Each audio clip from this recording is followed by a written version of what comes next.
akan Tuhan. Nomor satu bagaimana hidup keluarga kita bisa diurapi Tuhan, orang tua harus hidup takut akan Tuhan. Hari ini ya firman Tuhan yang terambil itu dari Yosua pasal 24. Ya, yang saya dapat dari gereja, Yosua 24 ayat yang ke-15 Saudara. Tetapi saya ingin ya kita baca dulu mulai dari ayat yang pertama saja ya. Kita secara bergantian supaya kita tahu ya kenapa ada ayat ini ditulis. Judul perikopnya adalah pembaruan perjanjian di Sikem. Yosua pasal 24 saya baca 1, Saudara 2 dan seterusnya. Kemudian Yosua mengumpulkan semua suku orang Israel di Sikem. Dipanggilnya para tua-tua orang Israel, para kepalanya, para hakimnya dan para pengatur pasukannya, kata firman Tuhan ya. Lalu mereka berdiri di hadapan Allah. Ayat yang kedua. Beginilah firman Tuhan Allah Israel. Dahulu kala di seberang sungai Efrat, disitulah diam nenek moyangmu, yakni Terah ayah Abraham dan Nahor ayah Nahor, dan mereka beribadah kepada. Jadi Tuhan ini memperingatkan bangsa ini. Yosua disuruh Tuhan kumpulkan seluruh kepala pasukan. Ya, kita tahu bangsa Israel terdiri dari 12 suku. Ya, mereka tadinya satu keluarga yang berasal dari Abraham.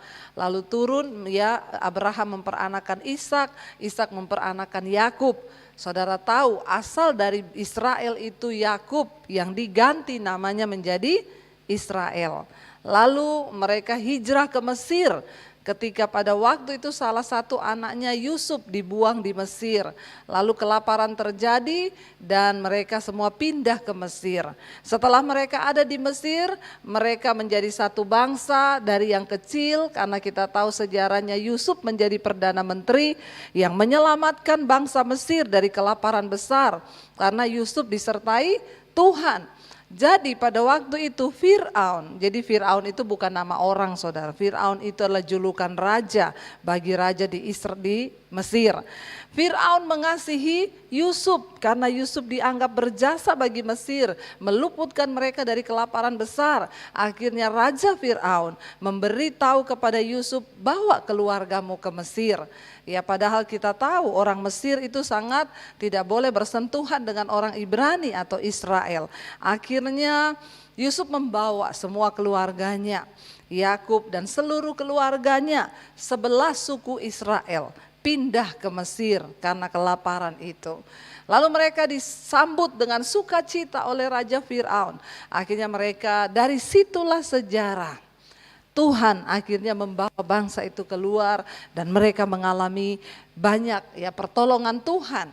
Nah, ketika Yosua pasal ini dikatakan mereka itu mulai memberontak lagi kepada Allah. Ya, ketika ditolong memberontak. Ya, lalu masuk masalah bertobat. Lalu memberontak lagi, ditolong lagi. Bukankah juga itu sama seperti kita? Hello. Ya, kalau sudah keadaannya baik, jauh lagi dari Tuhan. Nanti kalau sudah diberkati, kalau ada masalah, balik lagi sama Tuhan. Tapi bukan di sini. Di sini semuanya baik-baik. Amin. Di sini semuanya bertobat. Amin. Mau miskin, mau kaya, semua bertobat. Waktu susah, senang, tetap ingat Tuhan. Semua di sini begitu. Insya Allah. Ya, lalu dikatakan apa? Kita lanjut ayat yang ketiga. Tuhan suruh kumpulkan, Yosua kumpulkan semua kepala-kepala suku. Ya, dari 12 suku Israel kumpul semua, bawa ya. Untuk apa Saudara? Ayat yang ketiga di sana dikatakan, Tuhan mengingatkan kembali kepada mereka, dulu aku membawa dari sejarah awal, Tuhan ingetin kepada bangsa ini. Ya, lalu ayat yang ketiga di sana dikatakan, ya 24 ayat yang ketiga sekarang, tetapi aku mengambil Abraham bapakmu itu dari seberang sungai Efrat dan menyuruh dia menjelajahi seluruh tanah Kanaan. Aku membuat banyak keturunannya dan memberikan Ishak kepadanya. Ingat Abraham, Ishak dan Yakub. Yakub yang menjadi bangsa Israel. Kita baca ayat yang kelima, 1, 2, 3. Kepada Ishak, ya kuberikan Yakub dan Esau. Kepada Esau kuberikan pegunungan Seir menjadi miliknya. Sedang Yakub serta anak-anaknya pergi ke Mesir. Ya, jadi ini sejarahnya. Saudara sebagai orang Kristen harus baca Alkitab biar tahu. Jadi nanti menerangkan ke anak-anaknya juga nggak bingung. Nanti anaknya tanya, "Papa, ya Yosua itu siapa?" Yosua itu tetangganya kita itu loh. Ya. Makanya terjadi kisah di sekolah minggu, ya, anaknya namanya Yosua nangis. "Kenapa kamu nangis, Nak?" Lapor kepada papahnya dari ruang sekolah minggu keluar, "Pak, kamu kenapa menangis? Saya dituduh sama guru sekolah minggunya robohkan tembok Yeriko." Terus bapaknya bilang, "Tapi kamu nggak robohkan kan?" "Enggak, orang aku dari tadi ikut sekolah minggu." "Mana gurumu?" Nah ini kalau orang tua nggak ngerti Alkitab. Dia datangi, "Bu, kenapa anak saya dituduh dia merobohkan tembok Yeriko?" Terus gurunya bilang, "Lah siapa Pak yang robohkan tembok Yeriko?" "Ya nggak tahu. Tapi gini aja Bu, daripada dipermasalahkan hitung lagi aja, nanti saya bangun ulang." Kalau orang tua tidak ngerti firman. Tapi di sini semua ngerti, amin. Insya mudah-mudahan. Ya bapak-bapak baca Alkitab. Jadi engkau bisa kasih tahu kenapa semua sejarah mencatat. Bahkan Tuhan pun ketika menegur bangsa itu dia ulangi dari sejarah. Biar tahu. Ya, jadi kita ini tidak mentabrak kanan kiri dikatakan di sana. Tuhan berbicara kepada bangsa itu. Coba tayangkan lagi ayatnya. Ya, ayat yang kelima tadi dikatakan kepada Ishak diberikan, ya kita tahu bersama Yakub ya dikirim ke Mesir semua dengan anak-anaknya 12 suku Israel ada di Mesir. Ayat yang ke-6 di sana dikatakan, "Lalu aku mengutus Musa serta Harun dan menulahi Mesir seperti yang kulakukan di tengah-tengah mereka. Kemudian aku membawa kamu keluar." Lalu akhirnya Tuhan suruh Musa pergi ketemu Firaun. Bilang, "Aku Tuhan Allah bangsa Israel menyuruh untuk kamu melepaskan bangsa ini keluar dari perbudakan." Ya, tetapi Tuhan bilang, "Aku akan mengeraskan hatinya Firaun. Supaya mereka melihat bahwa aku adalah Tuhannya orang Israel, itu Tuhan yang berkuasa." Karena pada zaman itu Mesir menyembah dewa. Mereka tidak percaya kepada Allah. Akhirnya Musa pergi, terjadi 10 tulah sampai yang terakhir kematian semua anak sulung yang ada di Mesir, termasuk anak kambing domba, semua ternak yang sulung mati. Tetapi kepunyaan orang Israel tidak mati. Wow enggak saudara? Wow. Tuhan buat begitu supaya tuh mereka melihat, wow Allah kita tuh dahsyat, wow Tuhan tuh ajaib. Allah yang membela kami selama ini yang kami sembah Allahnya bangsa Israel itu luar biasa. Lalu ayat yang berikutnya berkata, ayat yang sekarang 7 ya kalau nggak salah. Lalu aku mengutus Musa dikatakan setelah aku membawa nenek moyang ini ya, ini tim multimedia bikin saya bingung ini ya. Nggak usah dipindah-pindah ayatnya biar saja hidup terus ya. Jadi kita bisa. Di sana dikatakan ya, tetapi aku mengambil Abraham bapakmu ayat 4 ayat 5. Aku mengutus Musa ya sekarang ayat 6. Setelah aku membawa nenek moyangmu keluar dari Mesir dan kamu sampai ke laut, lalu orang Mesir mengejar nenek moyangmu dengan kereta orang berkuda ke laut Teberau. Sebab itu berteriak-teriaklah mereka kepada Tuhan, maka diadakannya gelap antara kamu dan orang Mesir itu dan didatangkannya air laut atas mereka sehingga mereka diliputi dan matamu sendiri telah melihat apa yang kulakukan terhadap Mesir sesudah kamu diam di padang gurun. Saudara kita tahu akhirnya bangsa Israel itu keluar dari Mesir, mereka keluar di depan itu laut, di samping kanan kiri gunung, di belakang tentara Mesir. Tidak ada jalan, buntu semua. Maju di depan laut mati, kanan kiri gunung, belakang orang Mesir dan tentara kereta berkuda. Tapi Tuhan berkata kepada Musa, Ulurkan tongkatmu ke laut. Tiba-tiba bertiuplah angin timur, ya, angin yang membelah air itu. Ya, tiba-tiba ada angin yang begitu keras dari timur memecah itu air, lalu jadi jalan di tengah. Bangsa Israel berjalan. Wow, saudara, di pinggir kanan kiri air, ketahan di sini air, lalu mereka berjalan di tanah yang kering. Bangsa Mesir mengejar mereka dari belakang. Sesudah bangsa Israel menyeberang sampai air itu ketutup, maka matilah seluruh orang Mesir. Dan Tuhan berkata, nenek moyangmu melihat semua perbuatanku yang ajaib itu. Supaya mereka bisa menceritakan, Tuhan itu berkata, kamu ceritakan itu kepada keturunanmu. Bagaimana kita bisa memiliki keluarga yang diurapi? Orang tua, engkau harus mengalami Tuhan secara pribadi. Lalu ceritakan semua pengalaman pribadimu itu kepada anak cucumu. Jangan yang diceritakan itu yang tidak masuk akal, dongeng-dongeng. Yang dicerita itu tentang pengalaman pribadi kita dengan Tuhan. Kenapa Tuhan mengizinkan mereka mengalami hal-hal yang besar? Tuhan bilang supaya kamu menceritakan, supaya ada cerita. Ada pengalaman kita berjalan bersama dengan Tuhan. Bagaimana anak-anakmu bisa menjadi anak-anak yang diurapi Tuhan kalau mereka gak pernah dengar mama papanya cerita tentang Tuhan. Amin. Cerita, ya, cerita tentang Tuhan. Di sana dikatakan nenek moyangmu telah melihat, lalu mereka berteriak-teriak minta tolong kepada Tuhan, maka diadakannya lah gelap. Lalu setelah itu kamu diam di padang gurun. Di padang gurun pun luar biasa penyertaan Tuhan. Mereka 3 hari berjalan tidak ada air. Lalu tiba-tiba ketemu sumber air di Mara. Bayangkan 3 hari nggak ada air di padang gurun yang panas, lalu dapat air. Wow banget nggak? Waduh, wow ini sumber ini. Waduh dapat air bakalan sambung hidup. Begitu diminum airnya rasanya pahit. Pada nggak ngerti nih cerita Alkitab nih.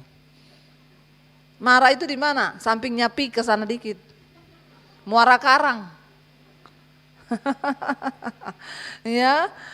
Mara itu ada satu mata air di sana, tetapi ketika mereka minum ternyata airnya pahit. Saudara bisa bayangkan 3 hari berjalan, tidak ada minum, dapat mata air pahit. Marah enggak? Marah.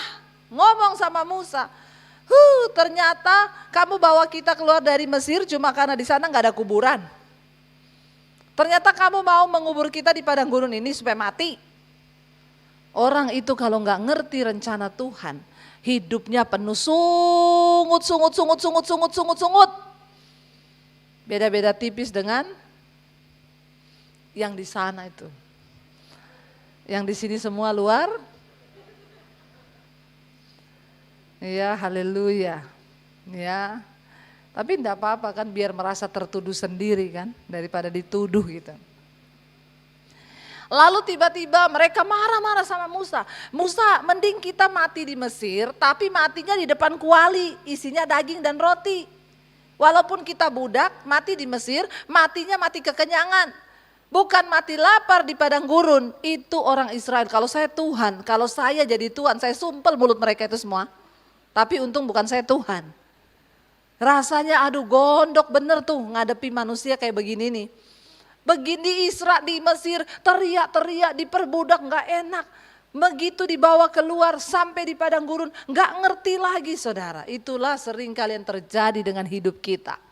Lalu Tuhan berfirman kepada Musa, aku yang memanggil kalian, aku yang bertanggung jawab. Musa, ambil sepotong kayu, lempar di dalam air itu. Musa ambil kayu dilempar, lalu coba minum air itu. Jadi es teh. Haleluya manis.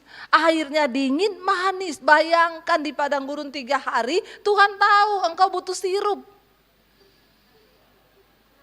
Ya, udah capek 3 hari jalan gak ada energi.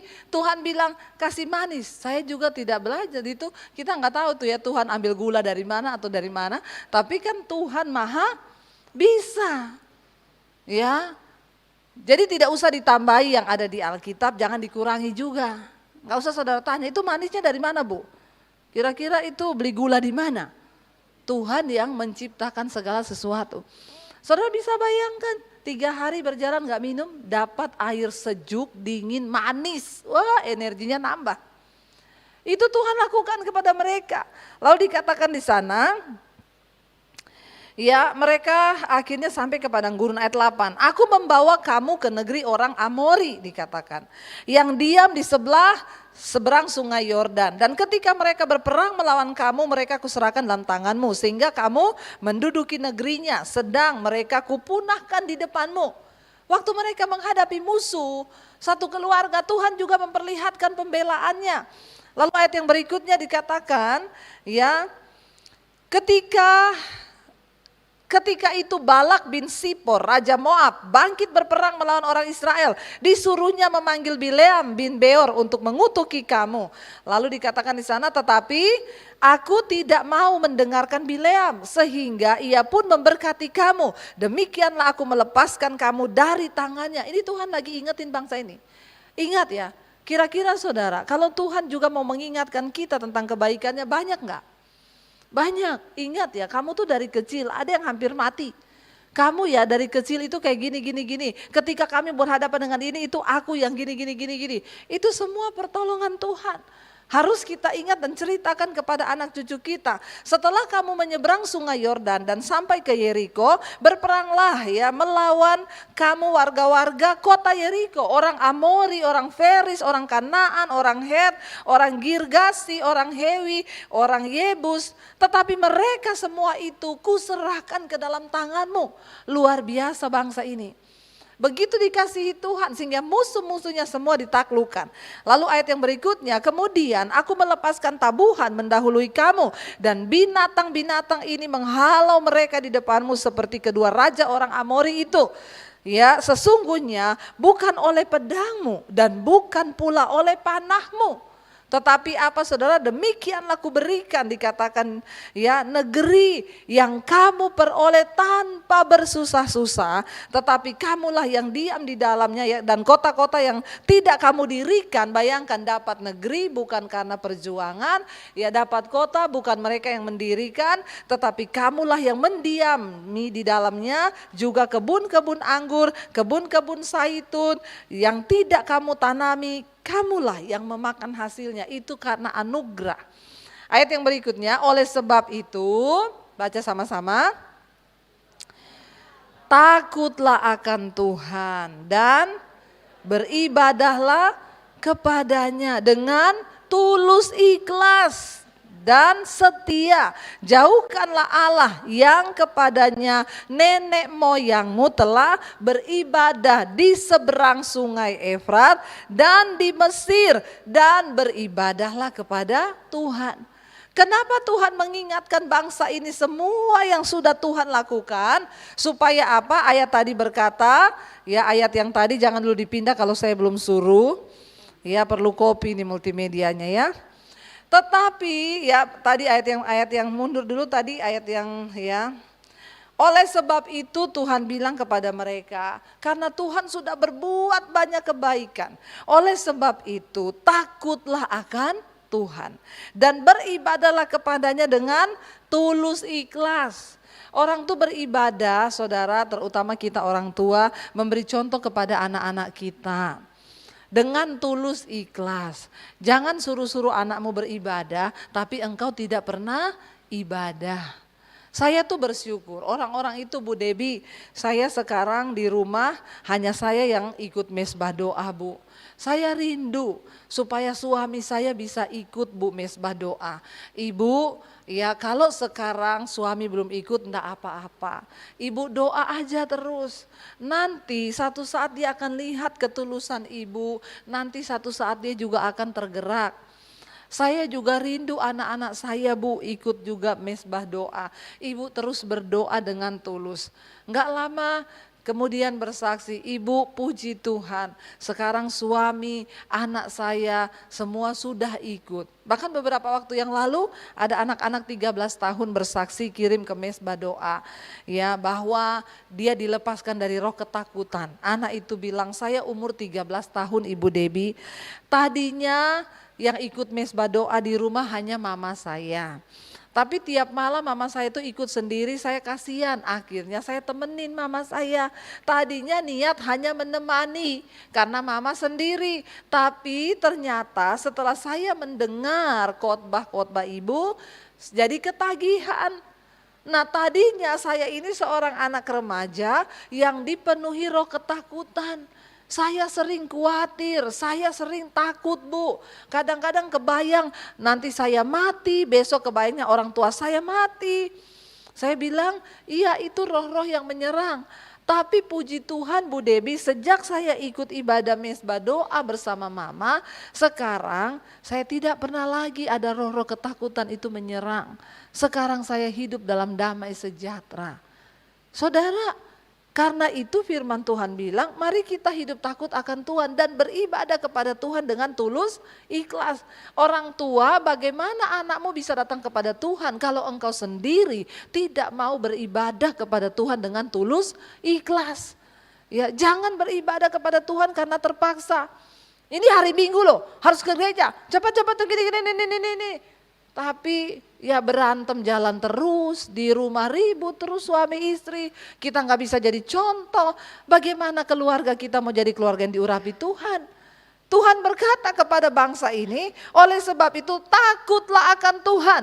Nomor satu bagaimana hidup keluarga kita bisa diurapi Tuhan, orang tua harus hidup takut akan Tuhan. Dengan begitu iman itu akan engkau turunkan kepada anak-anakmu. Engkau tidak perlu lagi berkoar-koar marahin mereka. Kalau engkau hidup takut Tuhan, anak-anak akan melihat contoh dan teladan. Tapi kalau orang tua nggak takut Tuhan, lalu dia marahin anak suruh takut Tuhan, itu ibarat orang tua merokok, lalu ngomong sama anakmu, jangan merokok loh. Nggak bagus rokok itu. Apa yang engkau mau saksikan kepada anakmu? Ya, bapak-bapak kalau ada yang begini lapor sama saya, kita baptis ulang rendam 20 menit. Biar dia buka mata langsung di rumah, Bapa di sorga. Ya, jangan saudara. Tuhan berkata, hiduplah takut akan Tuhan dan beribadahlah kepadanya dengan tulus ikhlas ya. Jauhkanlah Allah lain yang kepadanya dulu nenek moyangmu sudah beribadah kepadanya. Jauhkan saudara. Bawa anak-anak kita takut akan Tuhan. Lalu yang berikutnya di sana dikatakan apa? Ya, ayat yang berikutnya. Tetapi baca sama-sama. Jika kamu anggap tidak baik untuk beribadah kepada Tuhan, pilihlah pada hari ini kepada siapa kamu akan beribadah. Ya, Allah yang kepadanya nenek moyangmu beribadah di seberang sungai Efrat, atau Allah orang Amori yang negerinya kamu diami ini, tetapi aku dan seisi rumahku, kami akan beribadah kepada Tuhan. Yosua berkata dengan keras kepada bangsa ini, kalau memang kamu anggap sudah tidak baik lagi bagimu untuk percaya kepada Allah orang Israel, kamu pilih hari ini, karena Tuhan gak suka orang yang suam-suam kuku. Kalau mau sesat, sesat sekalian. Sembah Allah orang Amori, sembah Allah yang disembah nenek moyangmu di seberang sungai Efrat. Tetapi aku dan seisi rumahku, aku dan seluruh keluargaku, kami akan tetap menyembah kepada Allah Israel, Allah yang hidup itu. Saudara, engkau harus menetapkan ya kepada siapa engkau beribadah. Supaya anak-anakmu juga tahu, kalau kita kuat dalam iman, anak-anak kita, anak saya sudah tidak mungkin jatuh cinta kepada orang yang tidak seiman. Dia tahu mau seganteng apapun, mau sekaya apapun, dia tidak akan mungkin jatuh cinta kepada orang yang tidak seiman. Kenapa?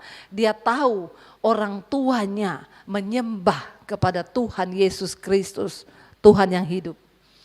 Kita yang harus membawa itu. Lalu dikatakan di sana, ya ayat yang berikutnya, lalu bangsa itu menjawab Ya, akhirnya takut juga saudara. Jauhlah daripada kami meninggalkan Tuhan untuk beribadah kepada Allah lain, Allah huruf kecil. Lalu ayat yang berikutnya dikatakan, ya, sebab Tuhan Allah kita, dialah yang telah menuntun kita dan nenek moyang kita dari tanah Mesir, dari rumah perbudakan, dan yang telah melakukan tanda-tanda mujizat yang besar di depan mata kita sendiri, dan yang telah melindungi kita sepanjang jalan yang kita tempuh di antara semua bangsa yang kita lalui. Saudara, hari ini adalah hari yang tepat. Ayo tentukan kita beribadah kepada Tuhan, dan ayo sungguh-sungguh. Kenapa? Kita ada di hari-hari yang terakhir. Masa-masa ke depan ini akan semakin sulit. Tantangan zaman pun akan semakin berat. Anak-anak kita akan mengalami banyak pergumulan. Dan kita tidak punya kekuatan lain selain membawa mereka untuk hidup takut akan Tuhan. Mari kita mulai dari kita, terutama orang-orang tua. Ya, kita mari, tapi saya bersyukur loh hari-hari ini. Kemarin saya dapat cerita dari seorang pendengar mesbah doa. Ada anaknya saudara, yang baru umur 5 tahun, setiap malam udah ingetin, mama, papa, ayo cepet, Ibu Debbie loh sudah mau mulai. Haleluya saudara. Ya, ada orang tua yang kirim foto kepada saya. Anak umur 6 tahun, Bu, anak saya sudah di atas tempat tidur sebelum jam 8, udah cuci kaki, udah sikat gigi, duduk di tempat tidur bawa Alkitab. Mami, papi cepet, udah mau mulai Debbie Basir. Bukan drama Korea. Ya, saudara, ya ayo kita, sekarang saudara itu enak loh. Saudara gak perlu khotbah sama anak-anakmu, bener gak? Ya tinggal suruh duduk aja, duduk denger. Makanya saya ini kalau ke mall kemana, anak-anak kecil itu, Ibu Debbie, Ibu Debbie. Kok kamu tahu? Saya tiap malam ikut mesbah doa sama mama saya. Ya, itu anak-anak rindu pengen foto tuh. Ya, pengen foto sama Ibu Debbie. Ya tiap malam. Bahkan saya pernah pelayanan di satu perusahaan. Ada ibu-ibu bilang saya, Bu Debbie, ya izin ya Bu, abis ini saya mau video call sama anak-anak saya. Karena mereka enggak percaya saya ketemu ibu. Terus saya tanya, emang ibu anaknya umur berapa? Masih SD Bu, tapi tiap malam dengar mesbah doa. Sebentar ya Bu, dia video call. Lalu dia bilang, halo, hei tebak mami lagi sama siapa? Terus mereka sama siapa mam, sama siapa mam? Ini loh, dia pindah kameranya ke saya, itu anak 2 anak SD gini. Oh my God, oh my God, oh my God. Mam, itu Debbie Basir, oh my God. Saya tuh sampai mau nangis saudara. Saya sampai pikir, kenapa mereka bisa begitu ibu? Ibu setiap malam dengar mesbah doa. Wow, saudara bayangkan Alkitab berkata iman timbul dari mana? Pendengaran. Pendengaran akan apa? Firman Tuhan. Nah kalau orang tua tiap malam putar dan anakmu dengar semua firman yang disampaikan, apakah imannya enggak tumbuh? Ya tapi sekarang orang tua tuh cuek, dia enggak mau bawa anaknya, makanya banyak keluarga Kristen hancur. Hidupnya enggak berubah, anak-anaknya jatuh dalam pergaulan bebas. Sehingga mempermalukan nama Tuhan. Ayo orang tua, saudara bersyukur sekarang, udah gak usah ngomong. Suruh denger aja anakmu, denger Alkitab ya nih, papa setelin Debbie Basir. Tapi bapaknya jangan pergi main game. Ya bertobat. Bapak juga duduk di situ, denger firman. Ya saudara tinggal denger loh, denger tok. Apa yang Tuhan minta, dengar. Makanya Alkitab bilang dengar firman Tuhan. Renungkan firman. Karena firman itu berkuasa. Kita dengar tok aja ada kuasa di hidup kita. Dari mana iman kita timbul? Dari mana iman anak-anak kita timbul? Dari pendengaran akan firman Tuhan. Saya berdoa semua keluarga-keluarga di sini dimenangkan Tuhan. Tidakkah kita rindu saudara, kita seisi rumah kita diurapi Roh Kudus dan kita semua selamat masuk surga, tidak ada yang tertinggal.